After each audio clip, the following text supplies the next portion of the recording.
Hello guys, welcome back to our channel Pariksha e classes. स्वागत है आप सभी का आपके अपने चैनल परीक्षा ई क्लासेस पर। Guys, UP triple S C आयोग की तरफ से एक न्यू वैकेंसी के रिगार्डिंग इंपॉर्टेंट अपडेट निकल के आ रही है। इस वीडियो में हम बात करेंगे ये जो वैकेंसी है किस डिपार्टमेंट में होने वाली है और कौन से पद पर होने वाली है। वीडियो में आगे बढ़ने से पहले यदि आप हमारे चैनल पर नए हैं तो please subscribe our channel and press the bell icon, ताकि हमारी आने वाली हर एक न्यू एंड इन्फॉर्मेटिव वीडियोज़ के नोटिफिकेशन आपको सबसे पहले मिल सकें। तो गाइस, यहाँ पर हम बात कर रहे हैं सम्मिलित कनिष्ठ सहायक, कनिष्ठ लिपिक एवं सहायक स्तर तृतीय मुख्य परीक्षा के बारे में। देखिए, यहाँ पर जो जूनियर क्लर्क होता है उसकी वैकेंसीज अनाउंस हुई हैं और लगभग यहाँ पर पदों की संख्या है वो 4000 की समथिंग रहने वाली है। आगे हम बात करेंगे यहाँ पर टोटल पद कितने हैं और किस डिपार्टमेंट में हैं। सबसे पहले हम बात करते हैं, ये एग्ज़ाम आपका पैट 2022 के अंतर्गत होने वाला है और ये विज्ञापन संख्या 8 है, परीक्षा 2023 की। यहाँ पर जो ऑनलाइन आवेदन है वो स्टार्ट होने की तिथि रखी गई है 12 सितंबर एंड यहाँ पर जो लास्ट डेट रखी गई है वो है 3 अक्टूबर। शुल्क समायोजन एवं आवेदन में कोई भी संशोधन यदि आप करना चाहते हैं तो उसकी लास्ट डेट रखी गई है 10 अक्टूबर। Guys, UP triple S C Uttar Pradesh सरकार के विभिन्न विभागों में कनिष्ठ सहायक एवं कनिष्ठ लिपिक एवं सहायक स्तर तृतीय की जो मुख्य परीक्षा है वो आयोजित कराने जा रहा है। इसके अंतर्गत टोटल पद हमें देखने को मिले हैं 3831। इसमें हम बात करें तो 3768 जो पद हैं वो सामान्य चयन के द्वारा भरे जाएंगे, वहीं पर 63 जो पद हैं वो विशेष चयन के द्वारा भरे जाएंगे कनिष्ठ सहायक के। इस परीक्षा में बैठने के लिए आपके पास पैट 2022 का वैलिड स्कोर कार्ड होना आवश्यक है।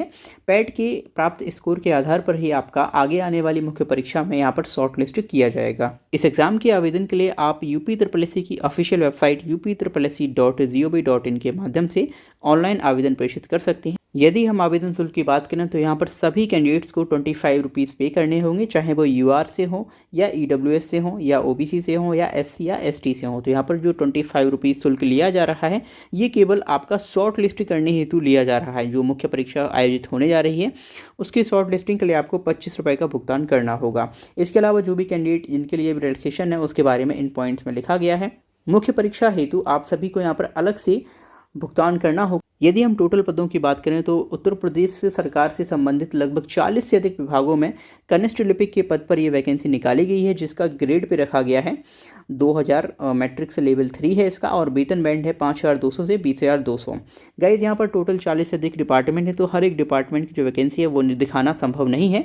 इस PDF को आप यूपी ट्रिपल एस सी की ऑफिशियल वेबसाइट पर जाकर भी डाउनलोड कर सकते हैं और इसे डिटेल में चेकआउट कर सकते हैं। यदि हम एलिजिबिलिटी क्राइटेरिया की बात करें तो यहाँ पर 2 तरह की एलिजिबिलिटी क्राइटेरिया रखी गई हैं, जिसमें पहली है अनिवार्य अर्हता और दूसरी है अधिमानी अर्हता। इट मीन्स कि आपके पास ये जो एलिजिबिलिटी है वो होना कंपलसरी है, जिसमें आपके 3 पॉइंट रखे गए हैं। फर्स्ट पॉइंट है माध्यमिक शिक्षा परिषद उत्तर प्रदेश की इंटरमीडिएट परीक्षा या फिर सरकार द्वारा उसकी समकक्ष मान्यता प्राप्त कोई परीक्षा अवश्य उत्तीर्ण कर ली हो। इट मीन्स आपके पास 12th होना चाहिए। सेकेंड है हिंदी और अंग्रेजी टंकण में क्रमशः 25 शब्द प्रति मिनट और 30 शब्द प्रति मिनट की न्यूनतम गति होना आवश्यक है। Hindi typing 25 word and English typing 30 word पर मिनट।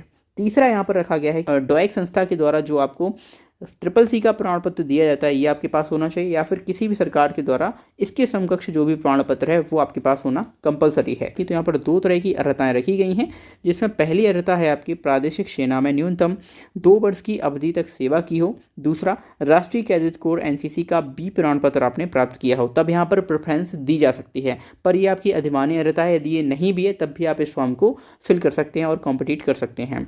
अब हम बात करते हैं इंपॉर्टेंट पॉइंट्स की, डेट इज़ आयु। तो यहाँ पर जो एज लिमिट रखी गई है वो है आपकी 1 जुलाई को क्रमशः 18 वर्ष की आयु और 40 वर्ष से अधिक आयु प्राप्त ना की हो। इट मीन्स कि 18 से 40 के ब्रैकेट में आपकी एज लिमिट होनी चाहिए। इसके अलावा जो भी रिलैक्सेशन है, जिस भी क्राइटेरिया जो आपका होता है कैटेगरी वाइज जो भी आपको रिलैक्सेशन मिलता है वो उत्तर प्रदेश सरकार के द्वारा प्रदान किया जाएगा। यदि हम एग्ज़ाम में चयन की बात करें तो इसका जो बेस रहने वाला है वो आपका रिटन एग्ज़ाम होगा। आपका रिटन एग्ज़ाम कंडक्ट कराया जाएगा, उसके बाद आपकी एक टंकण परीक्षा होगी जिसमें आपको क्वालिफाई करना अनिवार्य होगा। टंकण परीक्षा में आपको हिंदी में 25 वर्ड प्रति मिनट लिखने होंगे। दूसरा, अंग्रेजी में आपको यहाँ पर 30 वर्ड प्रति मिनट की न्यूनतम गति लाना आवश्यक होगा। और इसके बाद जो द्वितीय चरण में लिखित परीक्षा के अंकों के आधार पर शॉर्टलिस्ट किए गए अभ्यर्थियों की टंकण दक्षता परीक्षा का आयोजन किया जाएगा, जो कि आपकी अर्हकारी प्रकृति हुई, इट मीन्स क्वालिफाइंग नेचर की होगी। यदि हम बात करें लिखित परीक्षा हेतु जो परीक्षा योजना और पाठ्यक्रम है उसकी, तो सबसे पहले यहाँ पे आपको जो परीक्षा योजना है उसमें आपकी लिखित परीक्षा होने जा रही है, जो कि एक पाली में कंडक्ट कराई जाएगी। यहाँ पर टोटल प्रश्नों की संख्या होगी 100। यहाँ पर टोटल आपको टाइम दिया जाएगा 2 घंटे का। परीक्षा के जो प्रश्न है वो आपके वस्तुनिष्ठ यानी ऑब्जेक्टिव होंगे और बहुविकल्पीय होंगे। प्रत्येक प्रश्न आपका 1 अंक का रखा जाएगा।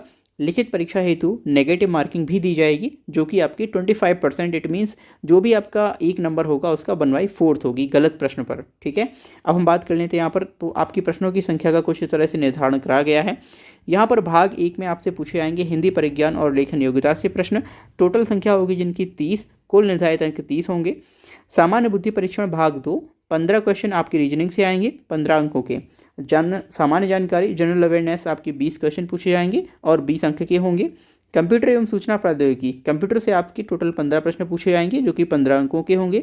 इसके बाद भाग 5 उत्तर प्रदेश राज्य से संबंधित जानकारी, यूपी जो करंट अफेयर या यूपी का जीके है उसके रिगार्डिंग 20 क्वेश्चन पूछे जाएंगे जो कि आपके 20 अंकों के होंगे। इस तरह से टोटल 100 क्वेश्चन आपके 100 मार्क्स के रखे जाएंगे, जिसके लिए आपको 120 मिनट्स का टाइम दिया जाएगा। नेगेटिव मार्किंग के बारे में आपको बता चुका हूँ, 1/4 यहाँ पर नेगेटिव मार्किंग है। तो चलिए हम बात कर लेते हैं पाठ्यक्रम की। तो यहाँ पर आप देखेंगे तो हिंदी परिज्ञान और लेखन प्रतियोगिता में आपसे हिंदी भाषा का जो ज्ञान है और उसकी समझ एवं लेखन की योग्यता के परीक्षण हेतु प्रश्न पूछे जाएंगे। इसका जो लेवल रखा गया है वो है आपका इंटरमीडिएट परीक्षा। दूसरा हम बात करते हैं रीजनिंग के सिलेबस की। तो इस परीक्षण का उद्देश्य किसी नई परिस्थिति को समझने, उसके विभिन्न तत्वों का विश्लेषण तथा पहचान करने तथा तर्क करने की योग्यता को मापन करना है। तो यहाँ पर जो नॉर्मल आपकी रीजनिंग है वो आपसे पूछी जाएगी। तीसरा यहाँ पर है सामान्य जानकारी। तो जो भी आपका उत्तर प्रदेश का सामान्य जीके होता है वो आपसे यहाँ पर पूछा जाएगा, उससे संबंधित प्रश्न पूछे जा सकते हैं। भारत की जितने भी समसामयिक घटनाएं हो रही हैं भारत के अंदर, वर्ल्ड में, उनसे भी संबंधित आपसे प्रश्न यहाँ से पूछे जाएंगे। ऐतिहासिक एवं जो आपका पॉलिटी संबंधी ज्ञान है वो भी यहाँ से आपसे पूछा जा सकता है।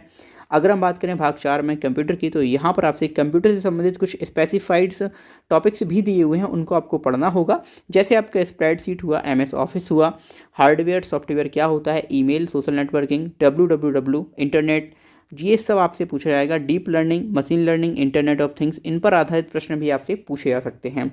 फिर यहाँ पर आता है भाग 5, जिसमें आपसे उत्तर प्रदेश राज्य से संबंधित सामान्य जानकारी पूछी गई है, जिसमें आपका यूपी का सारा डेटा यहाँ पर पूछा जाएगा, चाहे वो इतिहास हो यूपी का, संस्कृति हो, कला हो, वास्तुकला, जो भी त्यौहार, लोक नृत्य, साहित्य, जलवायु, मिट्टी, वन्यजीव, खान खनिज, उत्तर प्रदेश की अर्थव्यवस्था, कृषि, उद्योग, व्यवसाय, रोजगार, राजव्यवस्था, प्रशासन एवं जितने भी यहाँ पर जो भी विभाग हैं उन सबसे संबंधित प्रश्न भी आपसे यहाँ से पूछे जा सकते हैं। इसके अलावा एक इंपॉर्टेंट पॉइंट ये भी है कि यदि इस एग्ज़ाम को एक से अधिक पाली में कंडक्ट कराया जाएगा तो यहाँ पर जो आपका नॉर्मलाइजेशन प्रोसेस है वो भी लागू होगी। यदि केवल एक ही पाली में कंडक्ट होगा तो किसी भी तरह की नॉर्मलाइजेशन प्रोसेस यहाँ पर लागू नहीं किया जाएगा। सो आई होप आपको इस वैकेंसी के रिगार्डिंग जितनी भी इंपॉर्टेंट डिटेल्स हैं वो सब यहाँ पर पता चल गई होगी। यदि किसी भी पॉइंट पर कोई भी डाउट है तो आप हमें वीडियो में कमेंट कर सकते हैं, हम उसका आपको आंसर भी कर देंगे।